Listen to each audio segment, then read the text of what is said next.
Okay, so this is the first time we've really had a chance to talk since the 49er game, which seems like a long time ago. But I thought it was a good win for our football team against a good football team. I think we all had a chance to see the score from yesterday and how they played against the Rams.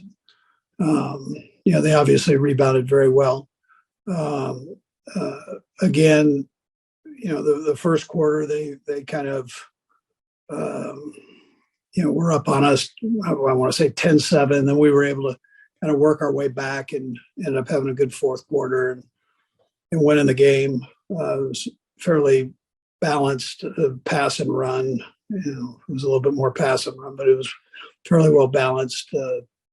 Turnover battle, we ended up winning that. We had 2 turnovers, which obviously we don't want any, but they ended up having 3 of them. So all in all, I thought the offense played well. I thought the defense played well. Special teams ended up, being a factor, and they played well. So the important areas, the red zone, we did a nice job in the red zone, and third downs, we did a nice job there. So that ends up being important both sides of the ball. Anyways, with that, time's yours. Let's go first to Adam Teicher. Go ahead, Adam. Hey, Andy. Couple questions about Kadarius Toney. How do you see him fitting in here in terms of what you like to do and in terms of what else you have at wide receiver? Maybe does he give you something you don't have at wide receiver right now? And Brad, I'll have a second question as well. Yeah, so Adam, I think that's a nice addition by Brett. He is healthy right now, which is a good thing. Look forward to getting him in the mix somehow. We're working through that. We're meeting as an offensive staff and going through those things now. So we'll just see how it sorts out here. We've got one football and we got a few guys that we like to get the ball to, and we'll see how he fits in. I'm not expecting him to learn the whole offense in a day. I think it'll be a gradual process going forward, even though he is a smart kid. So I'm sure he'll pick it up relatively fast. Okay. And I asked this next question knowing that 2 of your wide receivers had 100 yards in your most recent game and a third one scored 3 touchdowns. But how do you feel about your wide receivers, what they've done so far as a group and what they might give you going forward? Yeah, the part I like the best is they've made improvement every week. They're getting on the same page with the quarterback every week and a little bit better every week. And so I think, I like what I'm seeing there. I like the strength in which Juju's playing with, the speed in which Marquez is playing with. So, and then obviously with McCole, he's been doing a lot of different things for us and doing them well. Let's go next to Herbie Teope. Go ahead, Herbie. Hey, Coach. Good afternoon. Right, Herbie. 2 questions here as well. The first one on Kadarius Toney. How much flexibility do you think he'll give you also on special teams as a potential returner? And Brad, I'll have another one. Yeah, again, he's had experience with that in college. He was actually very good in college at that. Not as much in the NFL as college, but we know he has that potential, and we'll just see where that goes, Herbie, as we go forward here.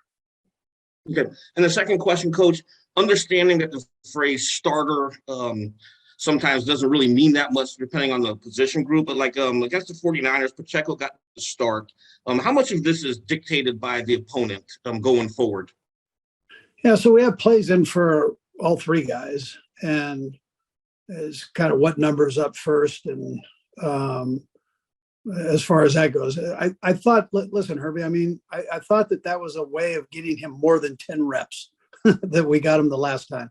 And the way it worked out, I knew that 25 would get enough reps. I knew 1 would get enough reps. And then I was trying to figure out a way, EB and I sat down and hammered this out. How can we get him more than 10 reps in a game and feel good about it. So I think the way it worked out, it worked out well for all three of them as going forward here. We'll just see though.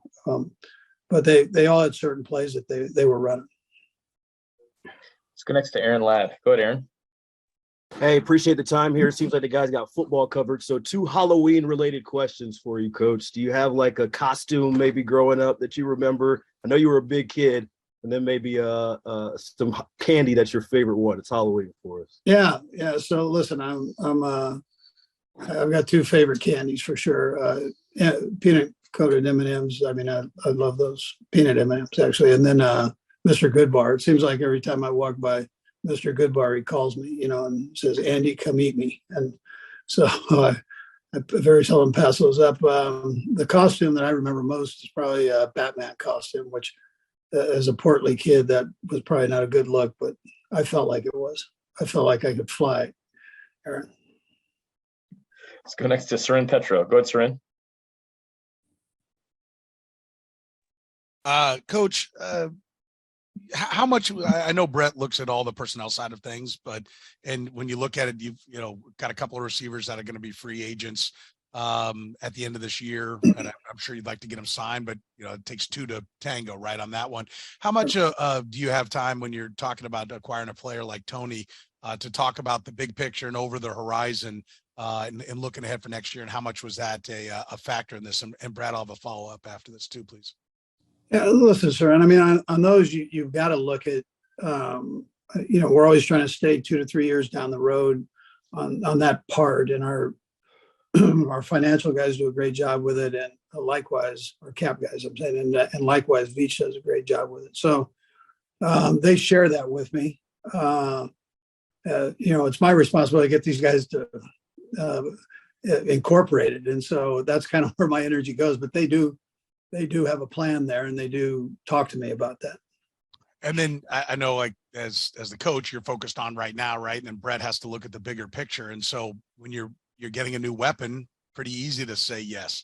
Could you envision a scenario with the deadline? I mean, it's gotten more active. I know when you first started as a coach, nobody ever did anything at the deadline, right? It's gotten more active now. Could you envision a scenario where you actually, could be talked into by Brett trading away a piece that made sense maybe in the big picture? Yeah, well, I mean, we keep everything open. So, I mean, it's there's a chance that somebody gets traded or we pick somebody else up. I mean, everything seems to happen at the 24th hour in this business. And so there seems to be more activity at that time, but we'll just see how it all rolls here. Seren. Got 2 more. We'll go Matt and then Nate. Go ahead, Matt. Hey, Coach, you mentioned that you don't expect Kadarius to pick up the offense in a day, but you've been down this road before with receivers coming in mid-season. What's the challenge with fitting them in and getting them to pick up the offense? And what are reasonable and safe expectations for Kadarius? Yeah, so listen, Matt, I mean, we've got a handful of guys that are very capable. And like I joke about it, but I mean, you have one football and you can only spread it around to one person at a time. So it's, but at the same time, we try to exploit everybody's strengths and use them and as we go and then work on whatever weaknesses they have. So that allows us to get guys in at least a decent position to do what we think they can do best. And so it won't be any different with him than the other guys. I mean, we'll see how it works out, see how fast he picks it up. And he hasn't played for a couple of weeks here. So getting him back in the swing of thing and the speed of it and all will be important. And then we'll just see. We'll take it day by day. We'll just see how he does with it. But he's a nice addition. I just, I'm not going to rush him into something that he's not comfortable with or I'm not comfortable with.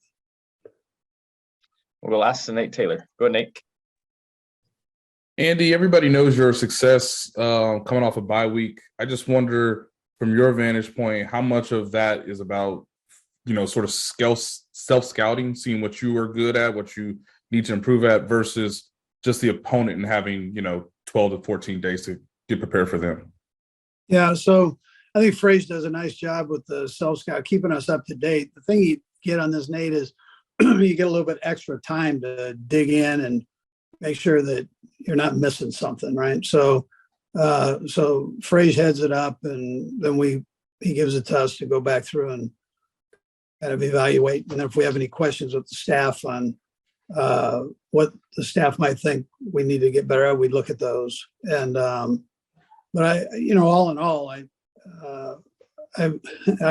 try to get the guys out and rest up is really what we try to do with the players, and then the coaches. We work a few days and then we take a couple of days off, and I think that helps recharge just a little bit. And who knows? I mean, I have no answer. People ask me about this, the wins after these. I mean, there's no secret to it. I don't know what the answer is. I've been blessed to be on good football teams. I think is probably the best. Blessed with that. So that's probably the truth of it. Coach, we appreciate the time. Thanks for joining us. Okay, thank you guys.